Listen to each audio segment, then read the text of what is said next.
Mobile ಸೆಂಟರ್ನಲ್ಲಿ repair ಮಾಡುವಾಗಲೇ mobile blast ಆಗಿದೆ.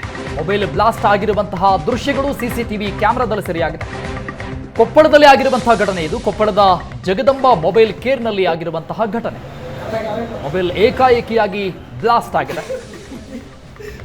ಕೆಟ್ಟೋಗಿದ್ದಂತಹ ಮೊಬೈಲ್ಗೆ ಡಿಸ್ಪ್ಲೇ ಹಾಕುವುದಕ್ಕೆ ಮುಂದಾಗಿದ್ರು, ಅದನ್ನು ರಿಪೇರಿ ಮಾಡುವುದಕ್ಕೆ ಮುಂದಾಗಿದ್ರು. ಡಿಸ್ಪ್ಲೇ ಹಾಕುವುದಕ್ಕೆ ಮುಂದಾದಾಗ ಆ ಮೊಬೈಲ್ ಬ್ಲಾಸ್ಟ್ ಆಗಿದೆ. ಬ್ಲಾಸ್ಟ್ ಆಗುತ್ತಲೇ ಮೊಬೈಲ್ಗೆ ಧಗಧಗ ಅಂತ ಬೆಂಕಿ ಹೊತ್ತುಕೊಂಡಿರುವಂತಹ ದೃಶ್ಯಗಳು. ಆ ದೃಶ್ಯಗಳನ್ನು ನೋಡ್ತಾ ಇದ್ದೀವಿ. ಅದೇ ಅಂಗಡಿಯಲ್ಲಿದ್ದಂತಹ ಸಿಸಿಟಿವಿ ಕ್ಯಾಮೆರಾದಲ್ಲಿ ಆ ದೃಶ್ಯಗಳು ಸೆರೆಯಾಗಿದೆ. ಡಿಸ್ಪ್ಲೇ ಹಾಕುವುದಕ್ಕೆ ಆ ಯುವಕ ಮುಂದಾಗ್ತಾನೆ. ಸಡನ್ ಆಗಿ ಮೊಬೈಲ್ ಬ್ಲಾಸ್ಟ್ ಆಗಿದೆ, ಬೆಂಕಿ ಹೊತ್ಕೊಳ್ಳುತ್ತೆ. ಆ ಮೊಬೈಲನ್ನು ಕೆಳಗೆ ಹಾಕಿ ಮಾಲೀಕ ನೀರು ಹಾಕಿ ಆ ಬೆಂಕಿಯನ್ನು ಆರಿಸಿದ್ದಾರೆ. ರಿಪೇರಿ ಮಾಡುವಾಗಲೇ ಮೊಬೈಲ್ ಬ್ಲಾಸ್ಟ್ ಆಗಿದೆ. ಕೊಪ್ಪಳದ ಜಗದಂಬ ಮೊಬೈಲ್ ಕೇರ್ ಅನ್ನುವಂತಹ ಅಂಗಡಿಯಲ್ಲಿ ನಡೆದಿರುವಂತಹ ಘಟನೆ ಇದು.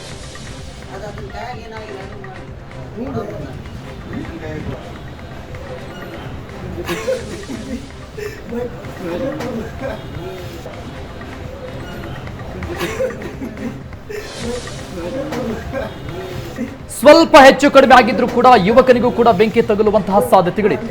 ಸಿಸಿಟಿವಿ ದೃಶ್ಯಗಳನ್ನು ನೋಡ್ತಾ ಇದ್ದೀವಿ. ಡಿಸ್ಪ್ಲೇ ಹಾಕೋದಕ್ಕೆ ಆ ಯುವಕ ಆ ಮೊಬೈಲ್ ಅನ್ನ ತನ್ನ ಹತ್ತಿರದಲ್ಲೇ ಇಟ್ಟುಕೊಂಡು ರಿಪೇರಿ ಮಾಡೋದಕ್ಕೆ ಮುಂದಾಗ್ತಾನೆ. ಜೋರಾಗಿ ಬ್ಲಾಸ್ಟ್ ಆಗುತ್ತೆ, ಬೆಂಕಿ ಹೊತ್ಕೊಳ್ಳುತ್ತೆ. ಸಡನ್ ಆಗಿ ಆ ಯುವಕ ಅಲ್ಲಿಂದ ಎಸ್ಕೇಪ್ ಆಗ್ತಾನೆ, ಓಡಿ ಹೋಗ್ತಾನೆ. ಅನಂತರದಲ್ಲಿ ಮೊಬೈಲ್ ಅನ್ನ ಕೆಳಗೆ ಹಾಕಿ ನೀರು ಹಾಕಿ ಆ ಬೆಂಕಿಯನ್ನ ಆರಿಸಿದ್ದಾರೆ ಅಂಗಡಿಯ ಮಾಲೀಕ.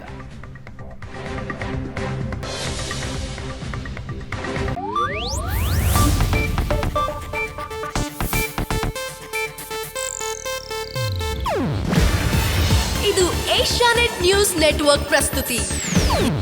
ನೀವು ನೋಡ್ತಿದ್ದೀರಾ ಏಷ್ಯಾನೆಟ್ ಸುವರ್ಣ ನ್ಯೂಸ್.